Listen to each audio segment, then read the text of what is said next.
7,000 supercars, gold-plated planes, palaces bigger than small cities. For most of us, that's fantasy. But for these kings, that's just their morning routine. These aren't just rich men. They own oil empires, rule kingdoms, and control economies. But who really sits on the golden throne as the richest Arab monarch alive? Sultan Hassan al-Bolkiah of Brunei. A $20,000 haircut? That's just a Tuesday for Sultan Hassan al-Bolkiah. And no, he didn't walk into a fancy salon down the street. He flew his barber in a private jet from London. For a 30-minute trim. This guy has money on a whole different level. With a net worth of $30 billion, the Sultan is the proud owner of the largest car collection on Earth. Over 7,000 supercars, including ultra-rare models like the Lamborghini Veneno and the Bugatti Veyron Vivere. The total value of his garage? Around $2 billion. Yeah, he could drive a different car every day for 20 years and never repeat. And he doesn't stop at cars. The Sultan turned a $100 million Boeing 747 into a flying palace, decked out in gold. Even the sink, even the toilet. Solid. Gold. His official residence? Istana Nurul Iman, the largest residential palace in the world, with over 2 million square feet of pure opulence. It makes Buckingham Palace look like a starter home. Still not impressed? Let's turn the dial up. King Salman of Saudi Arabia. King Salman doesn't just rule Saudi Arabia, he rules oil. He sits on a throne backed by a royal family worth an estimated $2 trillion.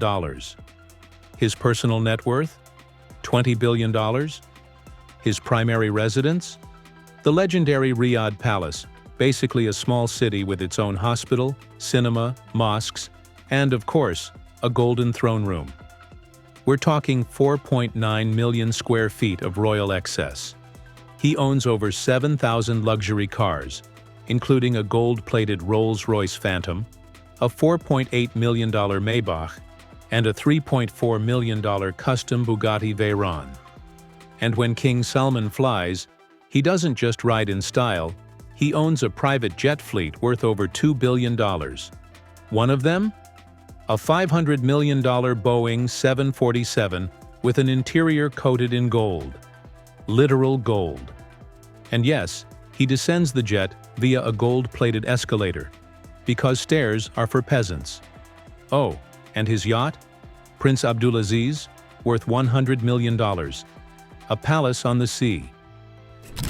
Sheikh Mohammed bin Zayed Al Nahyan. Meet the powerhouse of Abu Dhabi.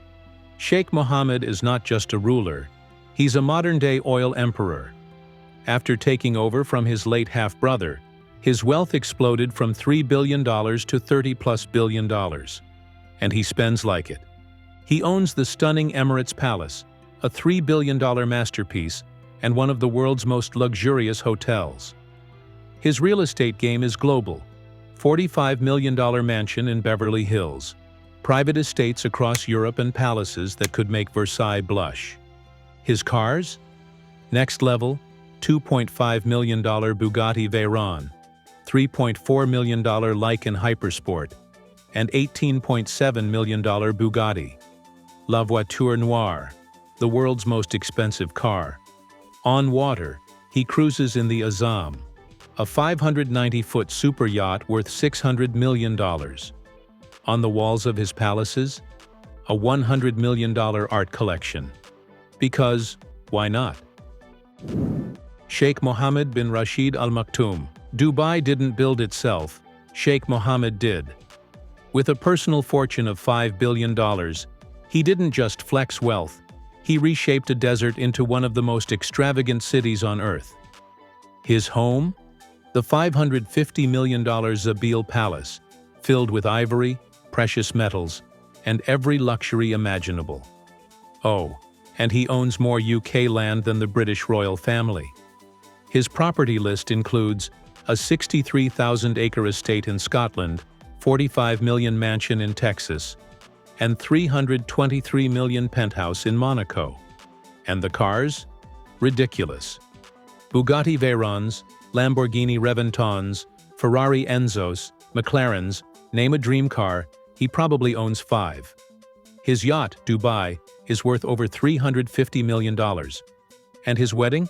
Cost $200 million. It was so extravagant, they built a new stadium just to host it. Prince Turki bin Abdullah? This guy owns a gold-plated Lamborghini Aventador Super Veloce worth $1.2 million. And no, he doesn't just keep it locked away in some royal garage.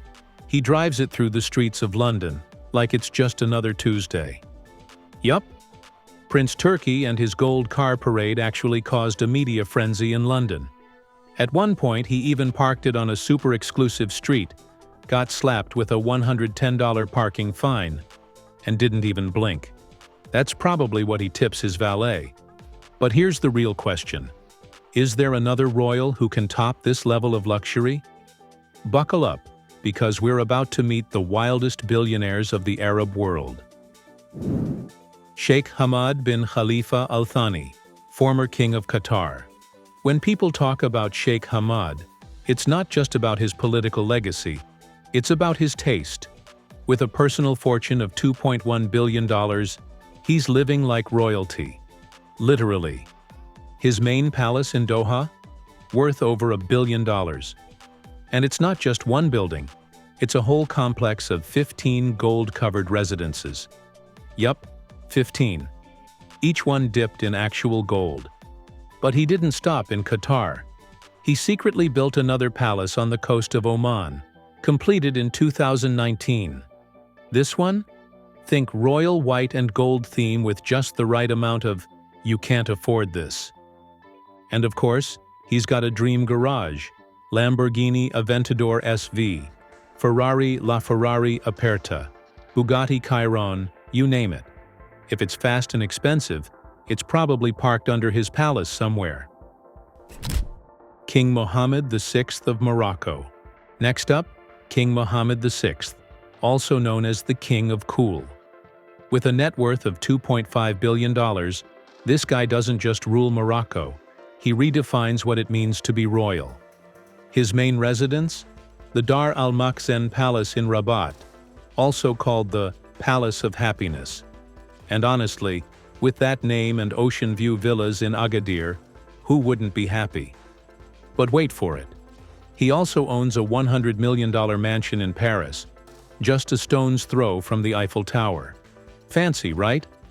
And get this, he's turned many of his palaces into luxury hotels, pulling in over $100 million a year.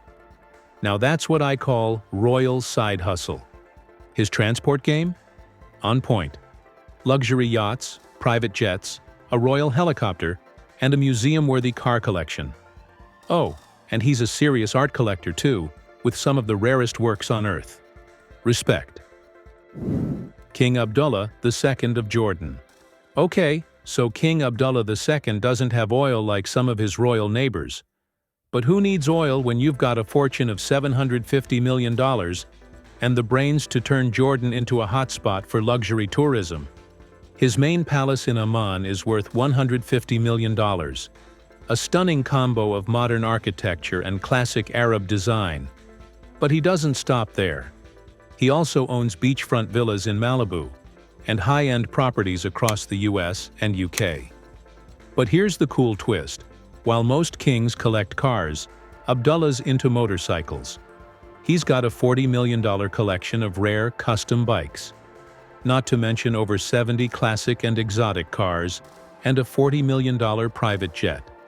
And oh yeah, his $85 million yacht? Absolute floating royalty. Mohammed Hussein Alamoudi. With a net worth of $10.3 billion, he doesn't sit on a throne, but his impact is massive. The wealthiest man of Ethiopian heritage, his influence spans Africa, Europe, and the Middle East. His cars? A $2 million LaFerrari, a $3 million Bugatti Chiron, and a gold-plated Rolls-Royce with ride tech that feels like a massage on wheels. But here's the kicker. He pours billions into oil, agriculture, mining, and banking. Not just making money, but building futures. His companies in Ethiopia boost food security, infrastructure, and renewable energy, creating jobs and strengthening economies. He doesn't move loud, he moves first. And finally, meet the man who built Burj Khalifa. King Hamad, Bahrain's billion-dollar life. Welcome to the cinematic world of King Hamad bin Isa Al Khalifa, ruler of Bahrain, a kingdom smaller than New York City, but packed with ancient charm and modern flair. With a personal net worth around $5 billion, King Hamad isn't just leading, he's redefining royal living. His palace? Think velvet corridors and smart air systems. Private wings have lighting and soundscapes designed to literally relax your brain. That's right, luxury meets wellness. Now let's talk about cars. A $2 million Bugatti Veyron, a Mercedes-Benz SLR McLaren, and a Lamborghini Aventador. And they're not just fast. These rides have massage seats, suspension systems to protect your spine, and climate controls for long-haul comfort. And he doesn't stop there. King Hamad owns a $166 million estate in the UK and flies around the world in a fleet worth over $248 million. His planes? They fight jet lag with circadian lighting and quiet cabins. His yacht, Alwai, is a floating palace with spa suites, seawater therapy, and anti-vibration tech for smooth sailing. This isn't just royal living, this is curated perfection wrapped in tradition. But buckle up, because the next king owns a palace so big and a car collection so wild, you'll wonder if it's even real. Mohammed Al-Abar, the visionary behind Emaar Properties and the mastermind of modern Dubai. Worth $3 billion, he's not just a developer, he's an architect of dreams. The Burj Khalifa isn't just tall, it's a symbol of ambition. Gold finishes, wellness-centric interiors, and smart systems that support mental clarity and physical health. And he didn't stop at the sky. He's building Rama Island, a $3.5 billion luxury wellness retreat with 1,800 spa-style residences. Plus, he co-founded Noon, the Middle East's e-commerce powerhouse, to bring local needs into the digital age. From desert sands to towering skylines, from malls to metaverses, Al-Abar proves that when vision meets execution, anything is possible. So what impressed you the most about these extraordinary Arab powerhouses? Drop your thoughts in the comments. I'd love to hear from you. And if you enjoyed this dive into royalty, wealth, and legacy, make sure to like the video and hit subscribe. You won't want to miss what's coming next. Thanks for watching.